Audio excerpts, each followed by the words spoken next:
Hi, this is Michelle with Live Out Loud Coach, and I'm back today with dog food alternatives for our four-legged family members.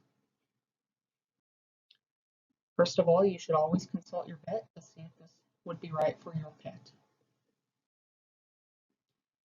So I just want to take a moment to address some of the commercial dog foods that have been recalled. 3 brands of sport mix products for dogs and cats made by Midwestern Pet Food that may contain a fatal toxin. And I've listed some of the specifics here. So in the next 3 slides, if you need to pause this video to write some of these down and check them out, please feel free. Again, Sport Mix Premium High Energy and Sport Mix Original Cat. And then on November 13th of last year and October 8th of last year, these were recalled for salmonella and aflatoxin. Another company, Sunshine Meals, and a variety of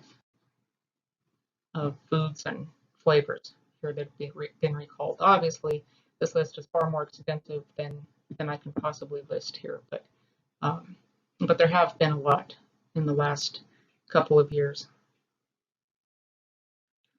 So let's talk about dog food alternatives. Our dogs can have much of the same foods that we can, but just because they can have a lot of the foods that we can, it doesn't mean that they can have them prepared the way we do.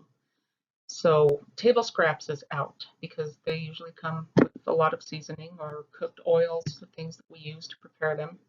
So they are not allowed to have, or should not be allowed to have, any oils, seasonings that come even through table scraps, and then obviously not chocolate. Chocolate is also harmful to dogs. These meats are good for dogs: ground beef, beef liver, chicken breast, chicken liver, turkey, and salmon. Let's talk about some fruits that they can have. They can have a variety of fruits. Apples are a great source of A, C, and fiber. Just toss the core though, because a lot of the seeds and pits, things like that, contain small traces of cyanide, and we don't want our dogs to get a hold of any of that. Bananas are good for potassium, vitamins, biotin, fiber, copper. Blueberries are rich in antioxidants and help prevent cell damage. Antioxidants are good for all of us. Cantaloupe is packed with nutrients. It's low in calories and a great source of water and fiber. And then cranberries, keep the amount small and minimal, but they are good for your dog. They are tart though, so in my experience, my dogs have tended to, if I don't crush them up and mix them in their food, crushed, they will pick them out and spit them on the floor, and then I end up stepping on them later. So make sure that you crush them. All right, mango is a great source of vitamins A, B6, C, and E, and also have a lot of potassium, and then both beta and alpha carotene. Again, remove the pit. Oranges are also a great source of vitamin C, potassium, and fiber, but ditch the peel. Raspberries are great for senior dogs because of the anti-inflammatory properties that they hold. Just give these in small amounts. You don't want to overload them with raspberries because there are small amounts of xylitol, which is toxic to dogs. But generally in moderation and in small amounts, they are very good. Strawberries are good for dogs for vitamin C and fiber as well. But as a bonus, they contain an enzyme that can help whiten their teeth. Watermelon is great on hot summer days when we fear dehydration. Just leave the rind out. They have vitamins A, B6, and C, as well as potassium. Cucumbers are a low-calorie food and great for overweight dogs. They are also a great source of vitamins K, C, and B1, as well as biotin, magnesium, potassium, and copper. All right, moving on to some veggies. Yes, dogs can have veggies. Broccoli. Broccoli, be sure that you cut it up into small pieces, especially more for smaller dogs than for larger, but cut it up into small pieces. It's high in fiber and vitamin C, and it's low in fat. Carrots are a great veggie for dogs. They're high in fiber and beta carotene, which produces vitamin A. And then celery contains nutrients needed to promote a healthy heart and even fight cancer. So celery is great for dogs as well.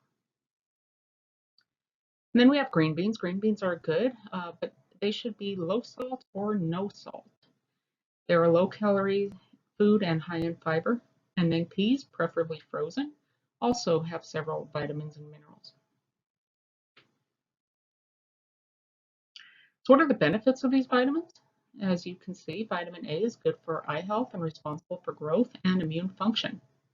Vitamin B group, this regulates energy and our metabolism, their metabolism, enzyme function, glucose generation, hormone regulation, and red blood cell and immune function.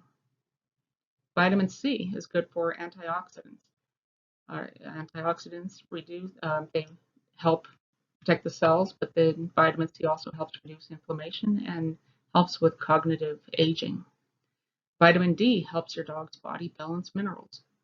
Vitamin E is essential for cell function and fat metabolism. And then vitamin K activates the blood's ability to clot. And then cod liver oil. Cod liver oil is something that I give to my dogs. I have a 40-pound dog that gets about 2.5 milliliters a day, and going on 70-pound Rottweiler who gets 7.5 milliliters per day. But cod liver oil is a great supplement for dogs. It can be used to decrease whole body inflammation, decrease pain, support brain and eye development, especially in, as they're growing as puppies into adults with daily maintenance dose. And then it supports heart health as well. So it's a good source of omega-3 fatty acids and vitamin D and A.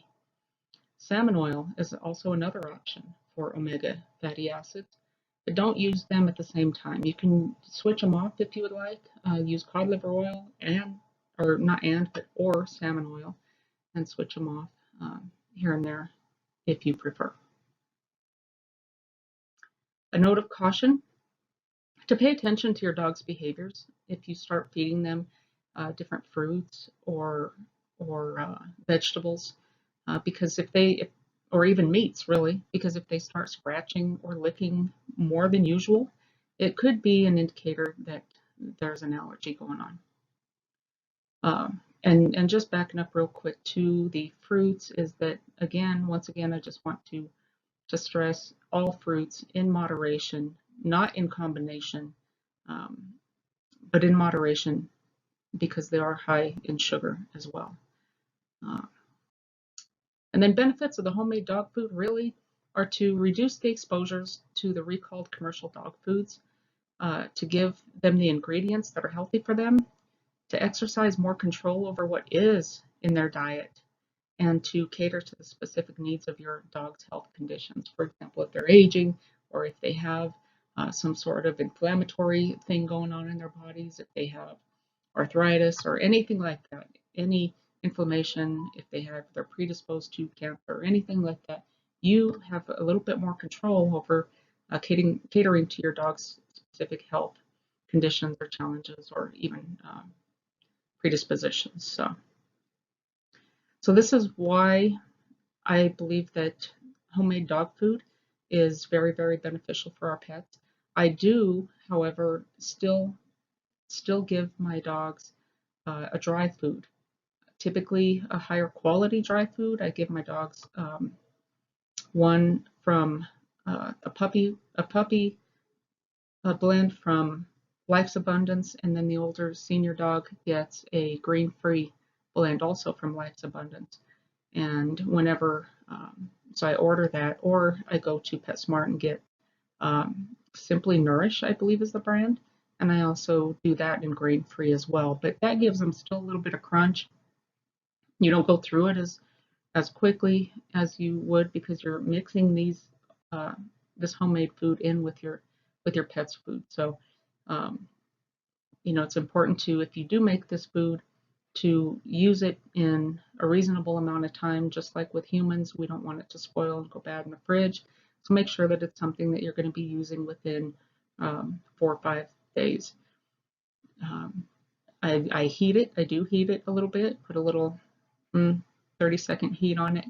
Maybe mix in just a little bit of hot water to give it a little fluid in there as well, and mix it in with their dry food.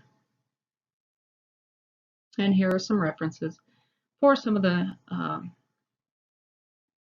where I got the food recalls, as well as the American Kennel Club expert advised nutrition on fruits, vegetables, what dogs can and can't eat. So feel free to look into those, and thank you for your attention, and I'll see you next time.